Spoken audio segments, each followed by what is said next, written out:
Hi everyone, this is doctor Priyanka Sharma. आज के video में मैं आपको एक लेटेस्ट न्यूज के बारे में बताना चाहती हूँ। वो है वन नेशन वन सब्सक्रिप्शन, जिसको कि कैबिनेट ने अभी ही अप्रूव किया है। सो आज के इस वीडियो में हम समझेंगे कि what is the meaning of one nation one subscription. आप देख सकते हो ये यूजीसी नेट का ही ट्वीट है और ये पूरा का पूरा डॉक्यूमेंट जो है इन्होंने निकाला है।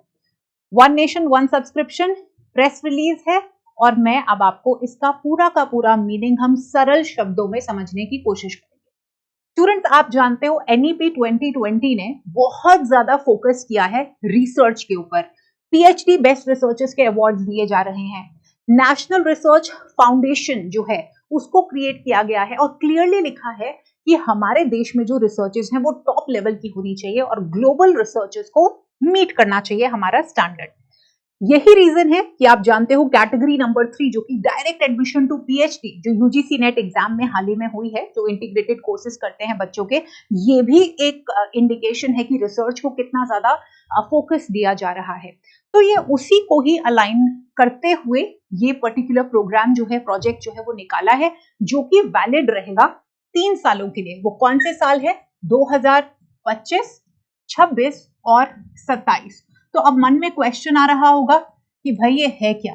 तो देखिए, होता ये है स्टूडेंट्स कि आप जानते हो कि जो शोध गंगा है वो एक ई प्लेटफॉर्म है जहां पे भारत देश की जो यूनिवर्सिटीज के जो टॉप पीएचडी थीसिस होते हैं वो हम सब एक्सेस कर पाते हैं। तो जितने भी रिसर्चर्स हैं पूरे के पूरे देश के अंदर, और अगर आप पीएचडी करना चाहते हो तो इंडिया के अंदर किसी भी टॉपिक के ऊपर लेटेस्ट रिसर्च कौन सी हुई है, कौन सी यूनिवर्सिटी से हुई है, उसका डिटेल आपको शोध गंगा के मिलता है, which is taken care by INFLIBNET जो कि गांधीनगर में है। तो अब क्योंकि एनईपी 2020 ने कहा है कि हमारे रिसर्चेस इंटरनेशनल स्टैंडर्ड्स के होंगे, मतलब हमारे जो रिसर्चर्स हैं वो तो सिर्फ शोध गंगा के ऊपर नेशनल रिसर्चर्स देख पाते हैं, तो वो इंटरनेशनल रिसर्चर्स कैसे देख पाएंगे? तो होता ये है कि सेंट्रल यूनिवर्सिटीज और स्टेट यूनिवर्सिटी कैंपसेस के अंदर जो उनकी मेन लाइब्रेरीज होती हैं, वहां पे एडमिनिस्ट्रेशन ने जो टॉप इंटरनेशनल जर्नल्स होते हैं उनकी सब्सक्रिप्शन भी होती है, जो लाखों में जाती है।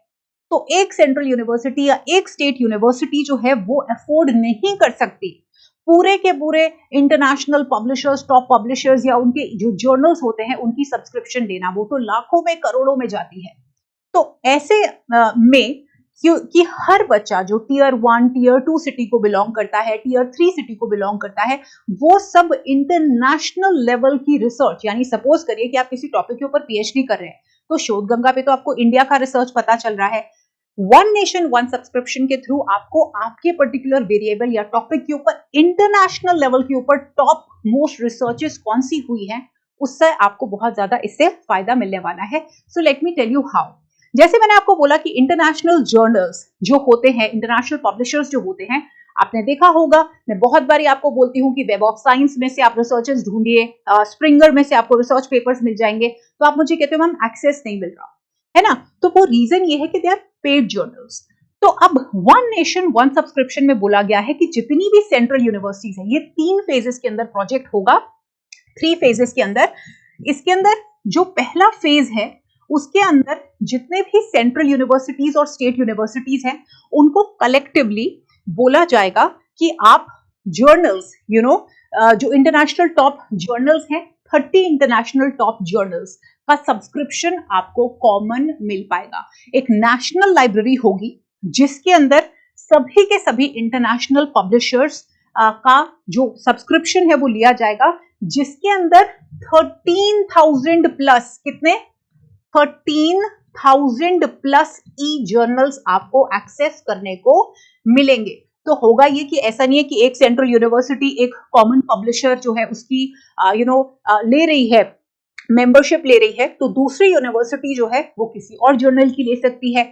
जो तीसरी यूनिवर्सिटी है वो अपनी फंड के अनुसार जो है वो किसी और इंटरनेशनल जर्नल का पूरा मेंबरशिप ले सकती है। ऐसा पॉसिबल नहीं है कि हर यूनिवर्सिटी हर जर्नल का मेंबरशिप जो है वो ले पाए। तो इसके अंदर एक नेशनल सेटअप जो है वो बनेगा, जिसके अंदर फेज 1 में सेंट्रल यूनिवर्सिटीज और स्टेट यूनिवर्सिटीज डिस्कस करेंगे कि उनके पास कौन कौन से इंटरनेशनल जर्नल्स की मेंबरशिप है, राइट? और एक कॉमन मेंबरशिप फी जो है इन जर्नल्स को दे दी जाएगी और इंडिया के जितने भी सेंट्रल और स्टेट यूनिवर्सिटीज की लाइब्रेरीज है वहां पे ये 30 के 30 जर्नल पब्लिकेशन हाउसेस और इनसे निकले हुए 13,000 प्लस जर्नल्स का हर बच्चे को एक्सेस मिल पाएगा।